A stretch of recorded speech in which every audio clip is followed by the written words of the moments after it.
Hello and welcome to my channel. This is one I turned in on April 22nd, and it's probably not her. And I guess I really didn't know what I was doing, but this is Jody Ledkins, and she's a missing person. If you have any information about this person or what might have happened to this person, you should contact the Kansas City Police Department. And there's a phone number on here right there that you can call if you have information for them. Um, she's been missing since May 23rd, 1985, from Kansas City, Jackson County, Missouri. And she was born in September of 1970. And she was 14 years old when she went missing.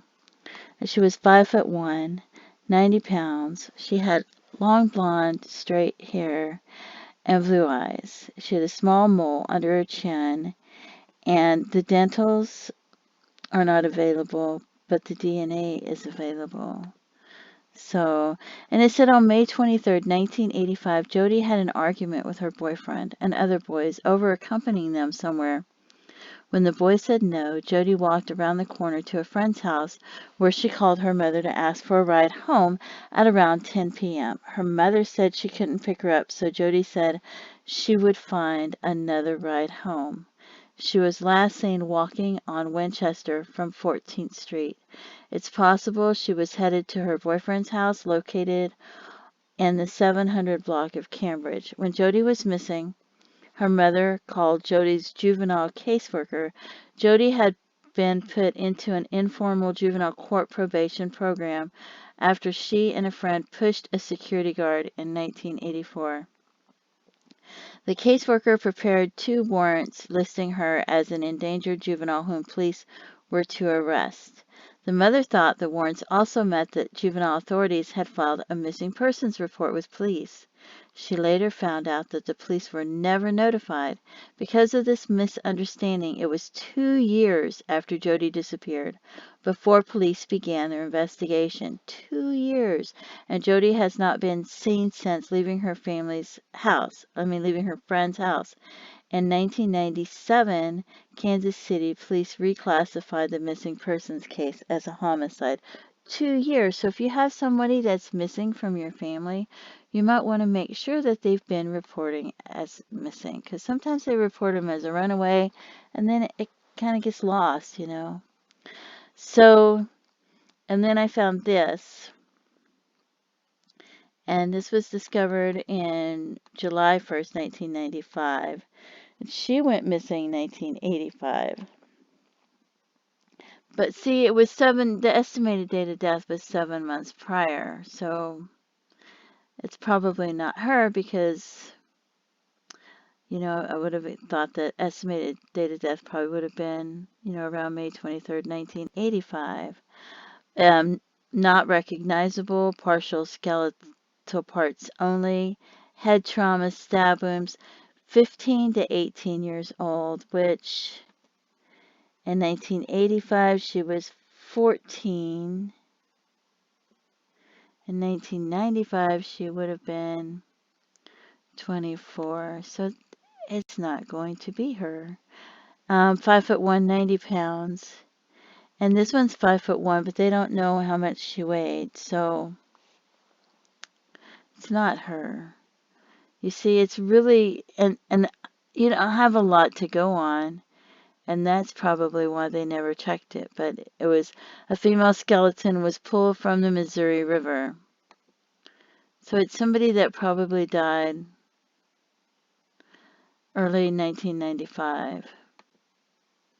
So I don't know, maybe I was looking at the year wrong or something, but I don't think so. I don't know what I was thinking. But they have these people that are unidentified.